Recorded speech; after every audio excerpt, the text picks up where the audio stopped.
मेरा एक दोस्त जो पहले इसी शहर में रहता था, फिर उसे दूसरे शहर जाना पड़ा। पिछले 1 साल से हर माह कुछ रकम एक फैमिली के लिए मुझे भेजता है।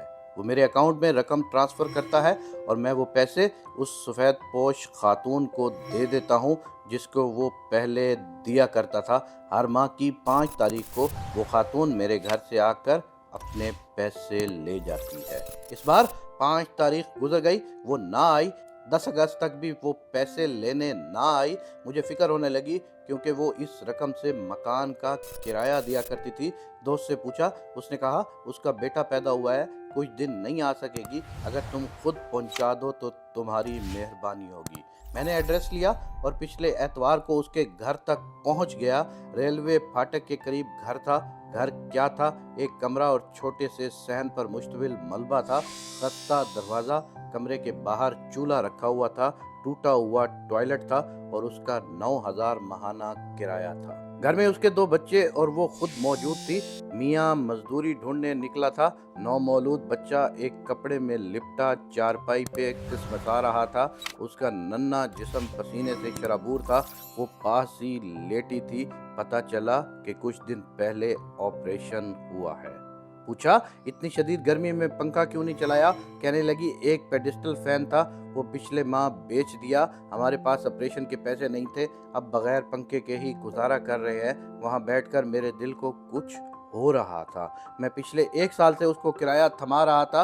कभी उसके घर के हालात उससे नहीं पूछे कि ये 5 जानदार आखिर कैसे जी रहे हैं, कि जिस माहौल में ये जी रहे थे इंसान का जीना मुश्किल था।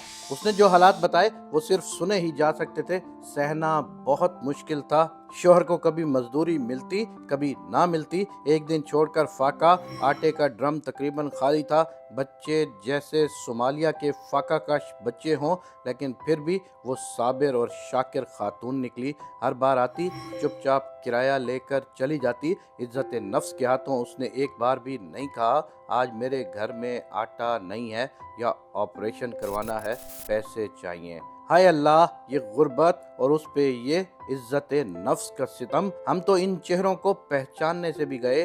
कितनी बार ये खातून मेरे घर आई, मुझे क्यों ना लगा कि ये और इसके बच्चे फाकों से हैं। इनको सिर्फ मकान का ही नहीं, जिस्म का किराया भी भरना है, सांस का किराया भी भरना है।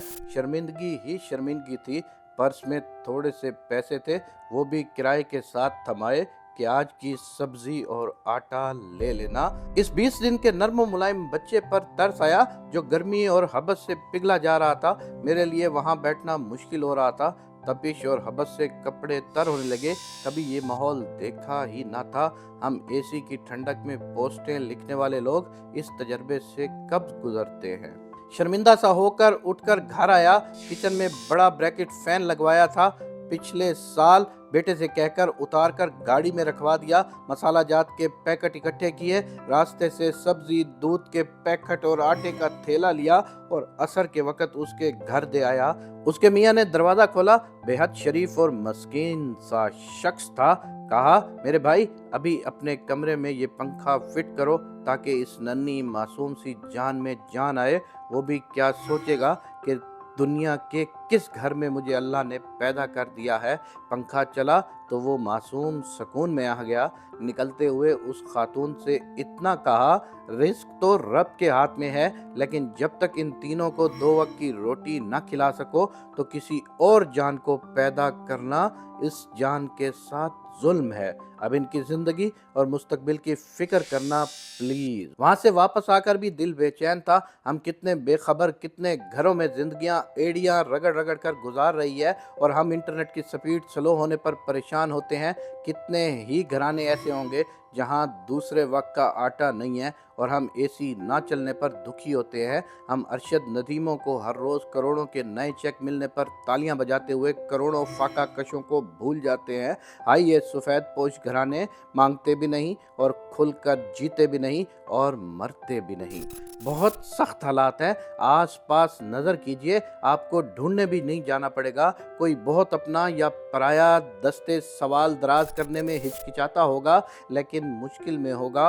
हम उनको उनके चेहरों से क्यों नहीं पहचान सकते? खुदारा अपने इर्द गिर्द पर नज़र दौड़ाइए।